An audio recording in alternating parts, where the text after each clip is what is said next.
saludo con gusto como cada jueves al licenciado Alberto Baca. En esta ocasión vamos a estar hablando de un personaje mexicano y las aportaciones que ha hecho precisamente a nuestro país, como fue José Vasconcelos.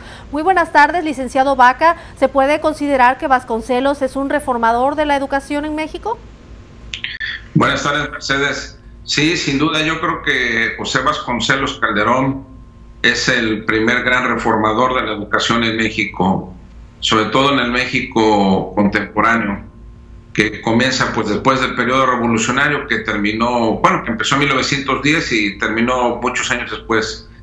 José Vasconcelos es un abogado oaxaqueño que se convierte con el paso del tiempo en un personaje que no solamente se limita a ser abogado, sino que con el paso de la historia se convierte en politólogo, en historiador, en educador y en filósofo. Su pensamiento filosófico va a influir mucho en las juventudes de la primera mitad del siglo XX en nuestro país. Por allá por 1920, José Vasconcelos era el rector de la Universidad Nacional Autónoma de México, y cuando llega al poder el general Álvaro Obregón, que fue presidente de México del 2024, y a quien yo considero que fue un buen presidente en lo personal, Obregón le permite a Vasconcelos desarrollar un proyecto político educativo para reformar el sistema educativo de México, que estaba muy delegado a los pobres municipios de aquel entonces, imagínense, ¿no?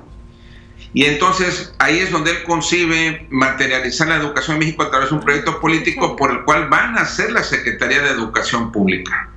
La tan comentada Secretaría de Educación Pública hoy en día en nuestro país, que formalmente nace en el mes de octubre del año 1921, o sea, la SEP está por cumplir 100 años el año próximo.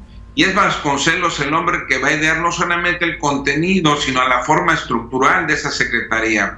Él tenía desarrolló mucho pensamiento. Hablar de Vasconcelos nos puede llevar varios programas o muchos libros, hablar sobre Vasconcelos, porque en realidad es uno de los intelectuales más grandes que ha tenido México. Yo creo que junto con Octavio Paz, Gabriel Said, Antonio Caso, son las mentes más brillantes que ha habido en México en los últimos 100 años.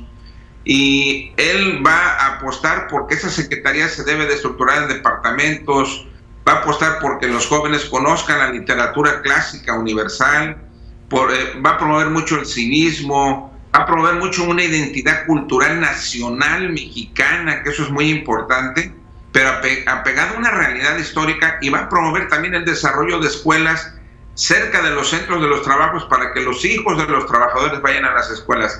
A grandes rasgos, Mercedes, con Vasconcelos, antes de Vasconcelos había, por decirte una cifra aproximada, 9,000 maestros en México.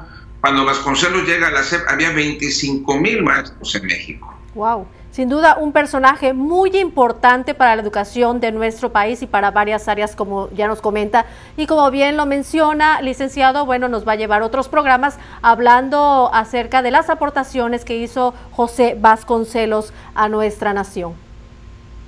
Sí, así es, si es posible lo vamos a hacer. Y bueno, él tenía una frase muy importante a manera de despedida que decía: aquellos que saben un poco tienen la obligación de enseñar a los que no saben nada. O sea, hacer de cada mexicano un maestro. Así es, una frase muy hermosa. Muchas gracias, licenciado. Buenas tardes, gracias a todos.